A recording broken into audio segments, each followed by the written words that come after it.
Now, the Eurozone is a Potemkin village, and for those of you who don't know what a Potemkin village is, it's what Catherine the Great used to have as their visitors came through Moscow and St. Petersburg. There were painted houses with cheering villagers on the side, and behind were the hovels, the squalor, the horrible mess was right behind. But as far as the visitors were concerned, it all looked hunky-dory.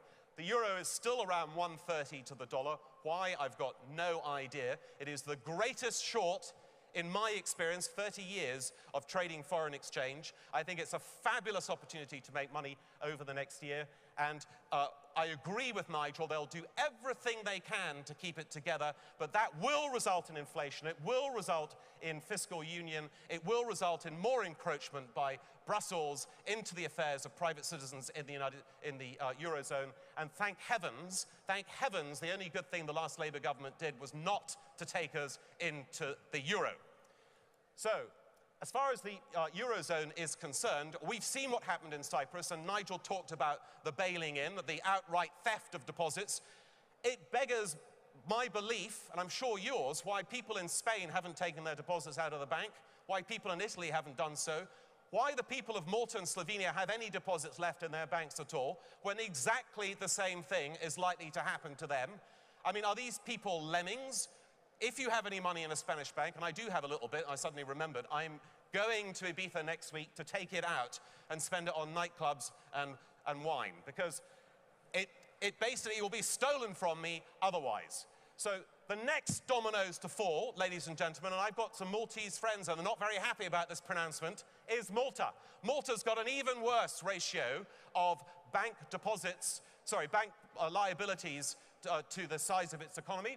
And Malta is not of strategic importance, and it's going to go. It will have to confiscate the money in the banks. It will stay in the euro, probably because of the reasons that Nigel Farage said, but it's going to go. And then Slovenia's next.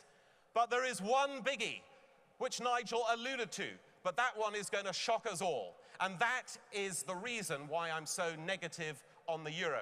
And that one biggie may in itself be responsible. I don't think it will take 10 years. I think it'll be quicker than that, but it will certainly be years rather than months or days. That biggie is to be mentioned in a second. But as you can see, I know what it is. I'm just trying to maintain the suspense. As you can see, in the Mediterranean part of Europe, the deposits are going down. But why there's any left at all, I've got no idea. If you've got any money in the Mediterranean, as I said, take it out. Euroland unemployment is a tragedy. Now, people have asked me why it is that in the United States, which has a common currency and has many states, they have relatively low unemployment, and they don't have the same difficulties with unemployment that the Eurozone does. Well, one of the reasons is that they have a common language, they have a relatively common culture, and of course, they have labor mobility. So in the United States, 3% of any given state, the people in that state were born outside of that state. Sorry, 30% were born outside of that state. In Europe, in the Eurozone, it's only 3%.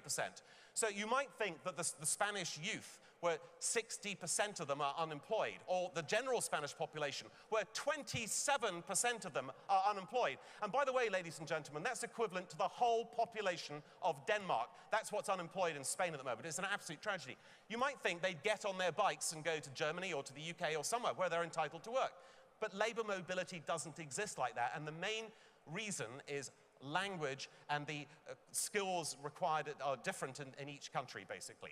So that is a big problem. It means that basically the Spanish debt trap, the Greek debt trap, the Italian debt trap is not going to be fixed by the movement of people out of the country to restabilize the economies.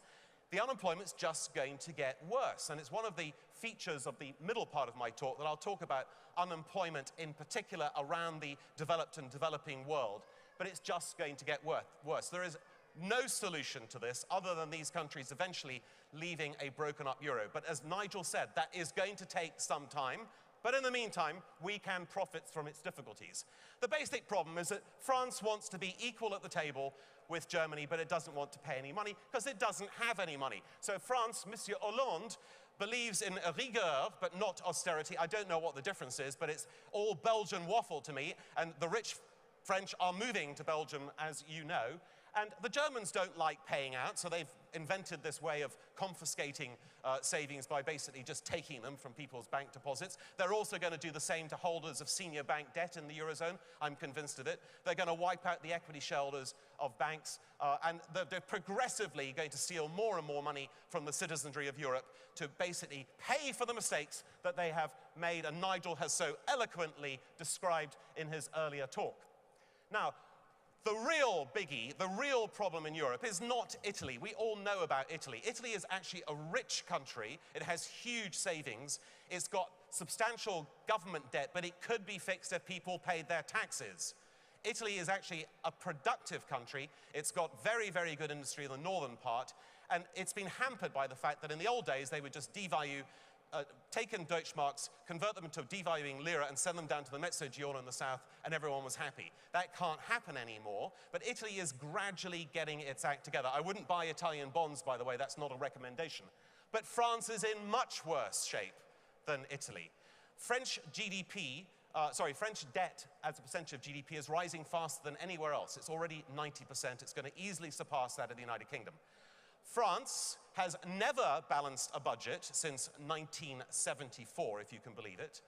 57% of the French economy is occupied by the state, and the state shows no sign of reducing that percentage.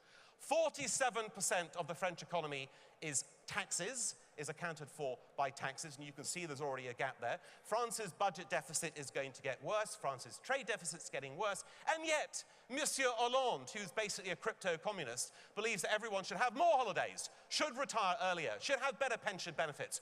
Who is going to pay for that? Well, ultimately, they are going to have to pay for it through impoverishment, because what happened in Spain, what happened in Greece, what's happened to a certain extent in Italy, what's happened in the smaller peripheral countries, is going to happen to France. And the greatest short, in my opinion, in the history of my investment career is going to be the French bonds. The problem is they're very hard to short. And even if you want to do it in a relatively small fashion, it's difficult to do that. So we have to find a proxy for shorting France. And that proxy is, of course, the euro. And I'll explain our strategy on that very shortly. Now, a bit of rousing French music for you, and then see what happens at the end.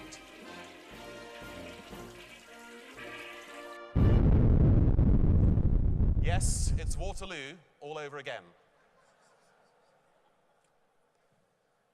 So, ladies and gentlemen, France is the big baddie. Now, I'm not a conspiracy theorist, but if you thought about what the Germans are up to in the euro, you might imagine that they are basically keeping the euro together despite its very high costs. And by the way, it costs them about 4 to 5% of GNP per year to bail out all these other countries. They would have a 50% of GNP cost if they left the euro, and I talked about the deluxe last year, the hard euro option that was discounted because I don't think they'll ever do that. But the Germans can't leave the euro because of the historical consequences, because of the war and all the fights and everything that they've had. It would be just too difficult for them.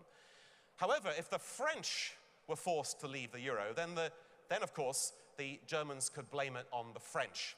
And that is why I think relations are particularly strained between the French and German governments at the moment. For now, it's all relatively safe. There will be the peripheral issues, and France will just carry on borrowing more, carry on running towards the cliff like a bunch of lemmings.